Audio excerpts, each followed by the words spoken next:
तो इस वीडियो में हम ray optics and optical instrument को आगे बढ़ाते हैं। तो आज का टॉपिक जो हमें पढ़ना है वो पढ़ना है रिफ्रैक्शन यानी कि परावर्तन। चलिए, रिफ्रैक्शन या परावर्तन क्या है कि जब भी लाइट रेज एक मीडियम से दूसरे मीडियम में ट्रैवल करती है, जब लाइट रेज एक मीडियम से दूसरे मीडियम में ट्रैवल करती है तो अपने पाथ से विचलित हो जाती है, अपने रास्ते से विचलित हो जाती है, यानी अपने रास्ते पर मुड़ जाती है। इस फिनोमेना को, इस घटना को नाम देंगे रिफ्रैक्शन। जब लाइट रेज एक मीडियम से दूसरे मीडियम में जाएगी तो अपने पाथ से विचलित हो जाएगी, अपने रास्ते से विचलित हो जाएगी। इस घटना को नाम देना है रिफ्रैक्शन, यानी प्रकाश का अपवर्तन।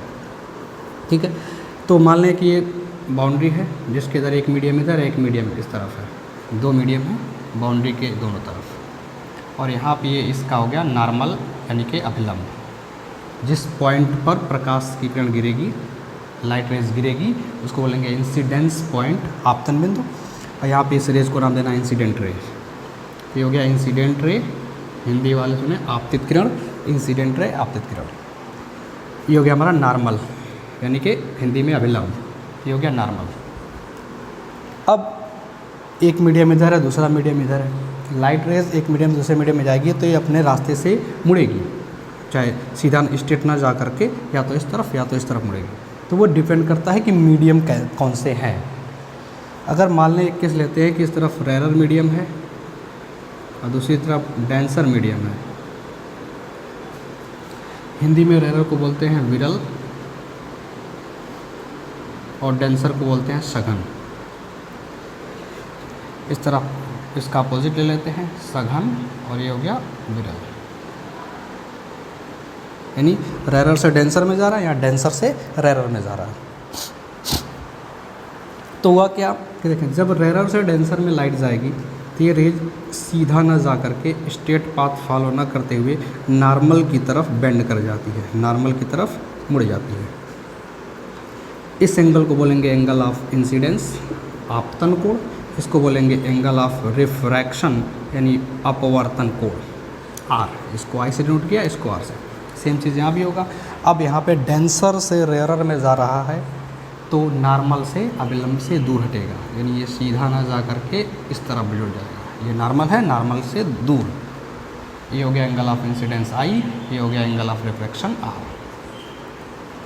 तो यहाँ पे मैं देखा कि यहाँ पर जो हमारा आई है, आई इज़ ग्रेटर दैन आर है, आई आर से बड़ा है। इस वाले केस में I is less than are है।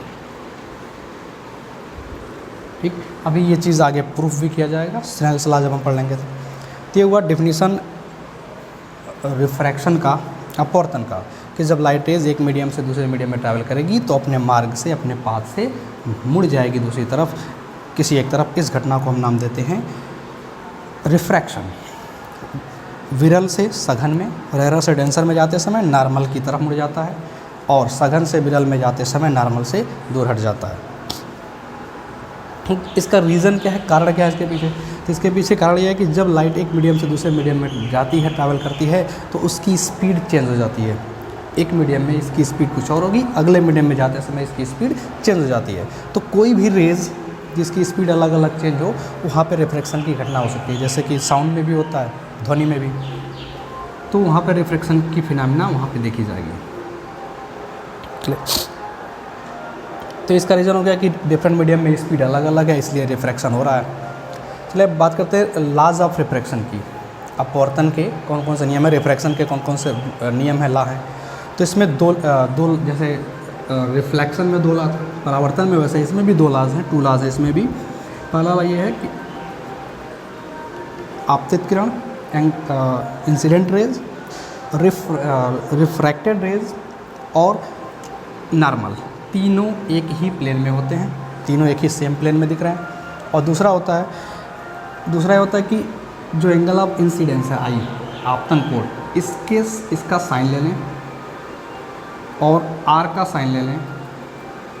दोनों का जो रेशियो होगा ये कांस्टेंट होगा, और वो कांस्टेंट होता है 1μ2, जिसको बोलते हैं पहले मीडियम के सापेक्ष दूसरे मीडियम का refractive index, refractive index of medium 2 with respect to medium 1। दूसरे मीडियम का रिफ्रैक्टिव इंडेक्स पहले मीडियम के रिस्पेक्ट में, सापेक्ष, रिलेटिव। ठीक, अब ये 1 μ2 का मतलब क्या होता है? देखिए 1 μ2 का मतलब होता है μ2 अपॉन μ1, यानी जिस मीडियम के सापेक्ष चाहिए, जिस मीडियम के रिस्पेक्ट चाहिए वो नीचे रहेगा और जिसका चाहिए वो ऊपर रहेगा। तो इसका मतलब हो गया दूसरे मीडियम का रिफ्रैक्टिव इंडेक्स किसके रिस्पेक्ट में? पहले के रिस्पेक्ट में, μ2 अपॉन μ1, जिसको 1 μ2 से भी डिनोट करते हैं। तो ये इस लॉ को बोलते हैं स्नेल्स लॉ। ये किसका लॉ है? स्नेल का लॉ है। दिस इज स्नेल्स लॉ, ये स्नेल का नियम है। तो ये रिफ्रैक्शन का दूसरा नियम जिसको स्नेल्स नियम भी कहा जाता है। अब इसमें एक नया चीज़ आया, रिफ्रैक्टिव इंडेक्स। रिफ्रैक्टिव इंडेक्स क्या है? तो रिफ्रैक्टिव इंडेक्स एक रेशियो है। क्या है कि अगर मान लें किसी मीडियम का रिफ्रैक्टिव इंडेक्स चाहिए किसी भी रेज के लिए, तो फिलहाल हम लाइट रेज के लिए बात करें, तो किसी भी मीडियम का जो रिफ्रैक्टिव इंडेक्स होगा, जिसको म्यू या एन से डिनोट करते हैं, ये होगा mu is equal to C upon V. यहाँ पर सी क्या है? Speed of light in vacuum या एयर। वैक्यूम में या एयर में लाइट की स्पीड है जो 3 × 10⁸ होता है। इसकी वैल्यू भी रख सकते हैं 3 × 10⁸ मीटर पर सेकेंड। और वी क्या हो जाएगा? स्पीड उस रेज की उस मीडियम में जिसका हम रिफ्रैक्टिव इंडेक्स म्यू कैलकुलेट करना चाहते हैं। तो इस फार्मूले से हम किसी भी मीडियम का रिफ्रैक्टिव इंडेक्स, हिंदी में इसको अपवर्तनांक कहते हैं, हम निकाल सकते हैं। अब इसमें रिलेटिव रिफ्रैक्टिव इंडेक्स भी निकालते हैं एक मीडियम का दूसरे मीडियम के सापेक्ष। तो इसे टर्म आया 1 μ2। इसका मतलब क्या हुआ? Refractive index of medium 2 with respect to 1, दूसरे का रिफ्रैक्टिव इंडेक्स पहले के सापेक्ष। तो इसको लिखेंगे μ2 अपॉन μ1। अगर इसको μ2 1 लिखें, यानी पहले का दूसरे के सापेक्ष, तो हो जाएगा μ1 अपॉन μ2। अगर दोनों को देखें तो एक दूसरे के रेसिप्रोकल हैं, यानी हम बोल सकते हैं 1 μ2 इज इक्वल टू 1 अपॉन 2 μ1। ठीक, तो ये बात हुई कुछ रिफ्रैक्टिव इंडेक्स की। अब ये हुआ कि दो चीज़ें और, जैसे ये सघन विरल, रेरर डेंसर मीडियम की बात हो रही है। ये कैसे पहचानेंगे कौन सा मीडियम रेरर है कौन सा डेंसर है? तो इसके पीछे क्या कहानी है कि किसी रेज की स्पीड, किसी भी तरंग की स्पीड जिस मीडियम में ज़्यादा हो और जिस मीडियम में कम हो, उससे हम पता करेंगे कौन सा मीडियम रेरर मानना है कौन सा डेंसर मानना है। तो किसी भी रेज के लिए जिस मीडियम में उसकी स्पीड कम होगी उसको हम रेरर मीडियम बोलते हैं, और जिसमें ज़्यादा होगी उसमें रेरर मीडियम बोलते हैं, और जिसमें कम होगी स्पीड उसको बोलते हैं डेंसर मीडियम। डेंसर मीडियम में स्पीड कम होगी, रेरर मीडियम में ज़्यादा होगी। तो लाइट के लिए क्या होता है कि लाइट की अगर बात करें, फॉर लाइट रेज के लिए अगर सॉलिड, लिक्विड और गैस, 3 मीडियम्स हमारे पास हैं, तो लाइट की स्पीड सबसे ज़्यादा गैस में होती है, उसके बाद लिक्विड में, और सबसे कम होगी सॉलिड में। तो अगर लाइट रेज के लिए कहीं 2 मीडियम हम ले लें, एक सॉलिड और लिक्विड, तो लिक्विड हमारा रेरर हो जाएगा, सॉलिड डेंसर हो जाएगा। तो लिक्विड और गैस है तो गैस रेरर हो जाएगा, लिक्विड डेंसर हो जाएगा। गैस और सॉलिड है तो सॉलिड डेंसर हो जाएगा, गैस रेरर हो जाएगा। जबकि साउंड के लिए अगर यही बात करें तो साउंड में ये चीज़ जस्ट रिवर्स हो जाएगा, यानी सॉलिड में जो स्पीड होगी सबसे ज़्यादा होती है, लिक्विड में उससे कम, और गैस में सबसे कम। ये साउंड रेज के लिए। तो जो मीडियम रेरर होगा लाइट के लिए, वही मीडियम डेंसर हो जाएगा साउंड के लिए। तो फिलहाल हम लाइट पे चर्चा करते हैं। तो इस तरह से हम रेरर और डेंसर मीडियम पहचान कर सकते हैं स्पीड से, और रिफ्रैक्टिव इंडेक्स के बारे में यहाँ बात कर ही चुके। अब ये होगा कि स्नेल्स लॉ जो हमने पढ़ा, इसको हम कुछ अप्लाई करेंगे कुछ पॉइंट पर। जैसे पहला हमने देखा था कि ये डेफिनेशन पढ़ते समय कि आई यहाँ बड़ा है, यहाँ आई छोटा है, तो इसको स्नेल्स लॉ के हेल्प से प्रूफ करने की कोशिश करते हैं। कैसे प्रूफ करेंगे? तो इसके लिए चलें, अगर हमें स्नेल्स लॉ की हेल्प से ये दिखाना है कि लाइट रेरर से डेंसर में जाते समय किस तरह से बेंड होगी कि नहीं होगी, किधर बेंड होगी, ये देखना है। चलिए मान लें कि इधर मीडियम 1 है, इस तरफ मीडियम 2 है, मीडियम 1 मीडियम 2, यहाँ पे हो गया नॉर्मल, ये light rays I, angle of incidence को मान लिया आई। अब लाइट दूसरी तरफ जाएगी, एंगल ऑफ रिफ्रैक्शन को आर मान लेंगे। अब हमें देखना आर आई से बड़ा हो गया छोटा है, हमें कैलकुलेट करना है। इधर मीडियम 1 इधर मीडियम 2 है। चलो ये मीडियम को मान लेते हैं रेरर है, और इसको मान लेते हैं डेंसर। हिंदी में देखना हो तो सघन, और ये हो गया विरल। ठीक, जो सीबीएसई बोर्ड के इंग्लिश पे ध्यान दें, और यूपी बोर्ड वाले हिंदी इंग्लिश दोनों समझते रहें। तो मीडियम वन रेरर और medium two denser. Snell's law apply करें। चलिए इधर का रिफ्रैक्टिव इंडेक्स इसकी मान लेते हैं, अगर हम μ1 है और दूसरे मीडियम का मान लेते हैं μ2। तो स्नेल्स लॉ क्या बोलता है? एंगल ऑफ इंसिडेंस का साइन लेंगे, sine I upon angle of refraction R का साइन रेशियो ले लें। क्या आना चाहिए? μ2 अपॉन μ1। ये कहा था 1 μ2 होता है, जिसको μ2 अपॉन μ1 बोलते हैं, तो μ2 अपॉन μ1। ठीक, अब देखें रिफ्रैक्टिव इंडेक्स ये मीडियम 2 का, तो इस फार्मूले से, रिफ्रैक्टिव इंडेक्स के फार्मूले से c अपॉन v लाइट की स्पीड, प्रकाश की चाल, वैक्यूम में, निर्वात में, और नीचे मीडियम में। तो इस मीडियम में अगर स्पीड को हम मान लेते हैं कि v1 है और इसमें लाइट की स्पीड को v2 मान लेते हैं, तो यहाँ पे क्या लिख सकते हैं? μ2 के प्लेस पर लाइट की स्पीड वैक्यूम में तो दोनों केस में सेम रहेगा, c अपॉन क्या आ जाएगा? v2, यहाँ हो जाएगा c अपॉन v1। सॉल्व करेंगे c कैंसिल हो जाएगा, v1 अपॉन v2 ये आया। अब सोचें अगर ये रेरर है और डेंसर है, तो रेरर मीडियम होगा जिसमें स्पीड ज़्यादा होगी, तो v1 ज़्यादा हो जाएगा। तो इस केस में हमारा क्या ज़्यादा है? v1 is greater then v2। अगर v1 v2 से बड़ा है, ये ऊपर वाला बड़ा है, तो इस साइड भी ऊपर वाला बड़ा होना चाहिए, तो साइन आई बड़ा हो जाएगा किससे? Sine I is greater than sine R. इसका मतलब क्या? I is greater than R. I is greater than R का मतलब क्या? कि आर आई से छोटा होना चाहिए। इसका मतलब लाइट स्टेट ना जा करके नॉर्मल की तरफ बेंड हो जाएगी, तो ये आर छोटा हो गया। तो रेरर से डेंसर में जाने पर पहले भी कहा गया था नॉर्मल की तरफ लाइट बेंड हो जाती है, तो यहाँ पे रिजल्ट आ रहा है। दूसरा केस लेते हैं, अगर ये डेंसर टू रेरर जाए, अगर इस मीडियम को डेंसर मान लें, मीडियम 1 को, और इसको रेरर मान लेते हैं। अब ऐसे केस में क्या होगा? कौन सा दे? अब यहाँ पे v2 इज़ ग्रेटर देन हो गया v1। अब v2 ग्रेटर हो गया, डिनोमिनेटर नीचे वाला, तो साइन आर बड़ा हो जाएगा, तो ये साइन चेंज हो जाएगा, sine I less than R, यानी आई लेस देन आर। ऐसे केस में कौन बड़ा हो गया? आर बड़ा हो गया, यानी लाइट स्टेट ना जा करके नॉर्मल से दूर हट जाएगी। आर की वैल्यू आई से ज़्यादा आना चाहिए, आर का मान आई से ज़्यादा आना चाहिए। ये हो गया।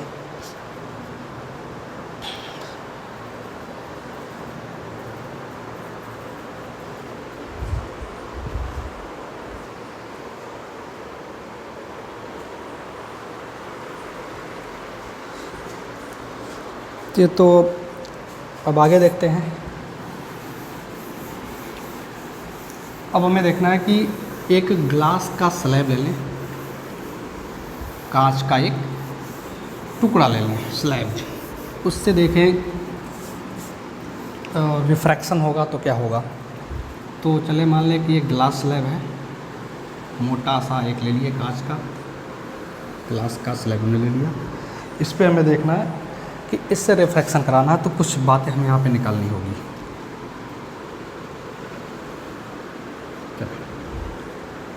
मान लें इस तरफ है एयर, ये हवा है, ये पूरा तो ग्लास रहेगा, और दूसरी तरफ यहाँ पर फिर एयर।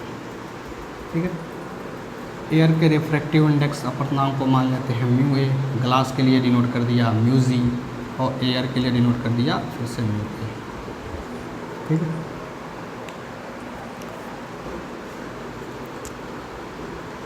अब यहाँ पे एक नॉर्मल ले लें, इस पॉइंट पर यहाँ पे चलो एक लाइट रेज आ रहा है, जिसको नाम दे दिया P Q light rays incidence हुई क्यू पॉइंट पर। अब इस तरफ है एयर, इस तरफ है ग्लास। एयर में लाइट की स्पीड ज़्यादा होगी, ग्लास में कम होगी, क्योंकि ये गैस है और ये सॉलिड है, अभी पीछे बताया गया था। तो रेरर से जा रहा है डेंसर में, तो रेरर से डेंसर में जाते समय नॉर्मल की तरफ बेंड करना होगा, तो ये सीधा ना जा करके ऐसे सीधा इसको जाना चाहिए था, ये लाइट ऐसे जानी चाहिए थी, सीधे ना जा कर नॉर्मल की तरफ बेंड हो गई। चलिए नॉर्मल पे बेंड हो गई, अब आगे जाके दूसरे बाउंड्री पे पहुंचेगी, तो यहाँ का नॉर्मल जो होगा वैसे होगा, ये नॉर्मल होगा, इस नॉर्मल को पीछे बढ़ा सकते हैं ऐसे। ठीक, ये नॉर्मल हो गया, ये नॉर्मल आगे यहाँ पे मिलेगा। अब यहाँ पे जैसी लाइट आई, तो फिर एक मीडियम से दूसरे मीडियम में जा रही है, ग्लास से एयर में, यानी डेंसर से रेरर में। इस बार अपोजिट है, डेंसर से रेरर में जा रहा है, तो डेंसर से रेरर में जाएगा, नॉर्मल से दूर हटेगा। तो ये लाइट सीधे ना जा कर के, ऐसे सीधे जानी चाहिए थी, सीधे ना जा कर के नॉर्मल से दूर हट गई, ऐसे चली गई। एक्चुअल में ये पैरेलल हो जाएगी इस वाले की, डॉटेड जो रेज है, जो इंसिडेंट वाला PQ है, उसके ये पैरेलल चला जाएगा। तो इसको रेज को बोल देते हैं RS। ठीक है, ये लाइन हटा देते हैं, ज़रूरत है नहीं। तो ये जो इंसिडेंट PQ वाला डायरेक्शन है सीधा, और जो ये बाद में जो निकल रहा है RS, दोनों के बीच का जो ये परपेंडिकुलर डिस्टेंस होता है, ये दोनों पैरेलल हो जाएंगे, अभी प्रूफ भी करेंगे। और दोनों के बीच की जो डिस्टेंस है, इसको नाम देते हैं लैटरल शिफ्ट। इसको क्या नाम देंगे? लैटरल शिफ्ट या लैटरल डिस्प्लेसमेंट। तो लैटरल शिफ्ट या लैटरल डिस्प्लेसमेंट, हमें इसकी कैलकुलेशन करनी है कि लैटरल शिफ्ट या डिस्प्लेसमेंट कितना होगा। अगर इस लैटरल शिफ्ट या डिस्प्लेसमेंट को डिनोट करें D से, हमें इस D की कैलकुलेशन करनी है। चलिए, थिकनेस ऑफ स्लैब, स्लैब की जो मोटाई है, इस थिकनेस को सब मान लिया T। तो ये हमें इसका कैलकुलेशन करना है D का, एक पॉइंट ये। दूसरी पॉइंट हमें ये प्रूव करना है कि ये दोनों रेज पैरेलल होगी। तो पहले तो पैरेलल प्रूव करें, उसके बेसिस पे कैलकुलेशन करेंगे। पैरेलल प्रूफ करने के लिए चलिए यहाँ पे मान लेते हैं एंगल ऑफ इंसिडेंस I है, आपतन कोण। तो यहाँ पे ये नॉर्मल है और ये हमारा रिफ्रैक्टेड रेज है, अपवर्तित किरण है। तो इस एंगल को मान लिया R। यहाँ पे ये इंसिडेंट रे है इस वाले सरफेस के लिए, ये नॉर्मल है। यहाँ जो कोण बनेगा एंगल ऑफ इंसिडेंस हो जाएगा I। तो I यहाँ मान चुके हैं, तो इसको R' मान लेते हैं। ठीक है, RI में कन्फ्यूज मत होना, वो सेम चीज़ है, मानना ही है बस। तो इसको हमने क्या मान लिया? R'। तो यहाँ पे एंगल ऑफ इंसिडेंस को R से सम मिलता हुआ R' मान लिए। और यहाँ पे जो एंगल ऑफ रिफ्रैक्शन जा रहा है, ये लास्ट वाला, इसको मान लेते हैं I'। क्या मान लिया? I'। अब सोचो अगर I और I' सेम हो जाए, I और I' अगर सेम हो जाए, तो ये दोनों रेस क्या हो जाएंगी? ये दोनों रेस अपने आप पैरेलल हो जाएंगी। तो हमें ये दिखाना है कि I और I' सेम है, इक्वल हैं। अगर I और I' इक्वल हो गए, तो ये दोनों रेस पैरेलल हो जाएंगे। यही हमारा टॉपिक है। तो क्वेश्चन हमारा इसी को प्रूव कर। तो इसके लिए क्या करते हैं, पहले सरफेस Q पॉइंट पर, Q पॉइंट के लिए लगाएं स्नेल्स लॉ। Q पॉइंट पर अगर स्नेल्स लॉ अप्लाई करें, लगाया जाए, तो यहाँ I है, तो क्या लेंगे? Sine I upon angle of reflection, यहाँ के लिए क्या है? Sine R। तो sine R is equal to μ2 upon μ1। μ2 दूसरा मीडियम, μ1 पहला मीडियम। तो दूसरा मीडियम वो जिसमें लाइट जा रही है, जिसमें रिफ्रैक्टेड रेज है, ये रिफ्रैक्टेड रेज R। दूसरे मीडियम स्लैब ग्लास का है, μg। और पहला क्या हो जाएगा? μA। ये आया। दूसरे पॉइंट पर जब लगाएंगे स्नेल्स लॉ यहाँ R पर, तो R पर जैसे ही स्नेल्स लॉ लगाएंगे, यहाँ पे क्या होगा? यहाँ पे इंसिडेंट एंगल को अगर देखें, एंगल ऑफ इंसिडेंस को तो R माना है, तो साइन R' माना, तो sine R'। Upon refraction angle हो जाएगा sine I' is equal to दूसरा मीडियम इधर एयर है, तो μA। पहला मीडियम कौन सा है? Glass, μg। अगर इसके राइट साइड को रिवर्स करें, उल्टा करें, रेसिप्रोकल कर दें इसका, μg अपॉन μA। तो यहाँ क्या हो जाएगा? Sine I' upon sine R'। ठीक है, राइट साइड दोनों का सेम है, तो लेफ्ट साइड भी क्या हो गया? सेम। यहाँ से क्या रिजल्ट निकला? Sine I upon sine R is equal to sine I' upon sine R'। ठीक है, अब यहाँ पे एक चीज़ देखें, R और R' पर ध्यान दें, ये नॉर्मल है, ये भी नॉर्मल है, और स्लैब हमारा क्या है? समांतर, पैरेलल। तो अगर पैरेलल है, तो दो रेज अगर ड्रा करेंगे इससे पैरेलल पर पैरेलल, तो ऐसे भी सोचें, ये दोनों नॉर्मल पैरेलल हो गए, ये तीसरी लाइन इसको क्रॉस कर रही है दोनों को, तो ये एंगल और ये एंगल सेम हो जाएंगे, एकांतर कोण जिसको बोलते हैं। तो दोनों एंगल क्या हो गए? सेम, R और R'। तो फिगर बता रहा है कि हमारा R और R' क्या है? इक्वल है। तो डिनोमिनेटर इक्वल हो गया, तो न्यूमरेटर भी हमारा न्यूमरेटर भी इक्वल हो जाएगा। क्या होगा? I is equal to I'। तो I इज इक्वल टू क्या हो जाएगा? I'।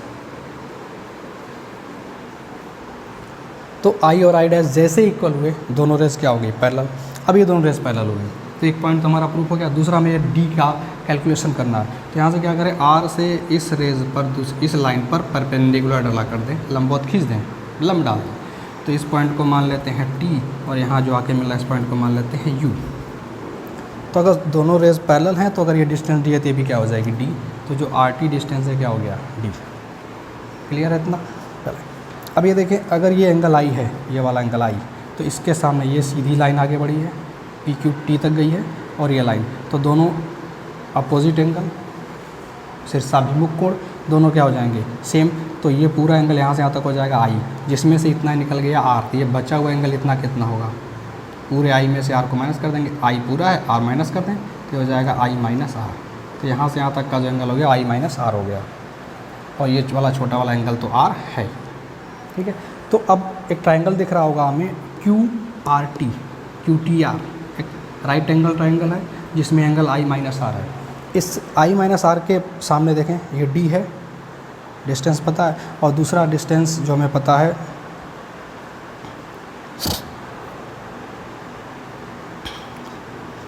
ये ले सकते हैं, डिस्टेंस क्यू आर ले सकते हैं, दो साइड ले लें, एक क्यू आर और एक आर टी। तो इस एंगल के सामने परपेंडिकुलर हो जाएगा, और ये 90 डिग्री के सामने कर्ण हो गया हाइपोटेन्यूस। तो कौन सा रिलेशन ले सकते हैं, साइन इज इक्वल टू लंब बटे कर्ण। तो साइन के सामने ये लंब हो गया और 90 के सामने कर्ण हो गया।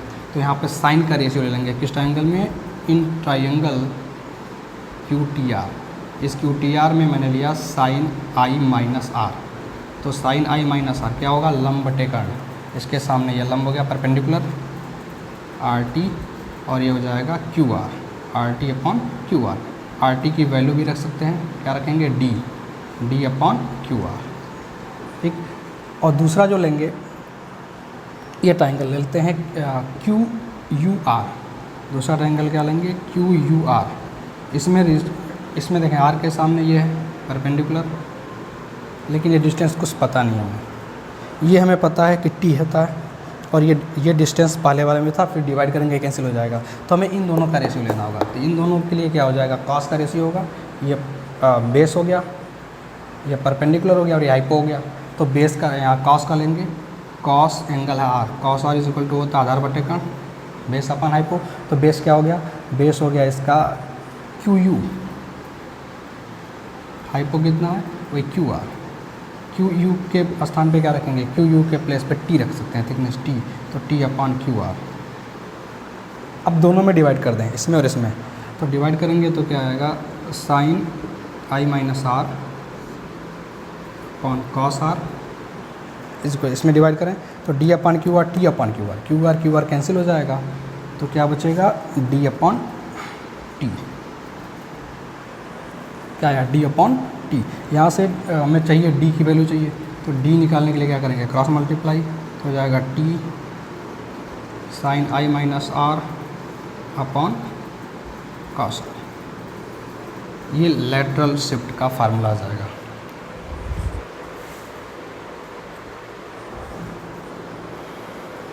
ठीक है, तो इस वीडियो में इतना ही रखते हैं, वीडियो बहुत लंबा हो जाएगा।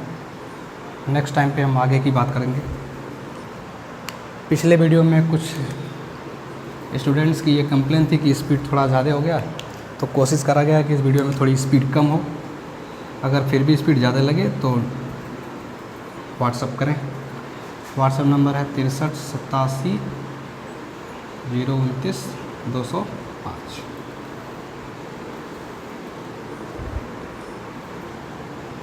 एक चीज़ और, कोई भी क्वेश्चन हो अगर आपका, इससे पहले हमने मिरर पढ़ा है, concave convex mirror, plane mirror, इनसे रिलेटेड कोई भी न्यूमेरिकल्स हो, कोई भी डाउट, कोई भी क्वेश्चंस हो, तो आप व्हाट्सअप कर सकते हैं ग्रुप में, बताइए।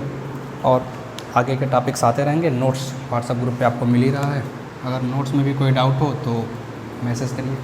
ठीक है।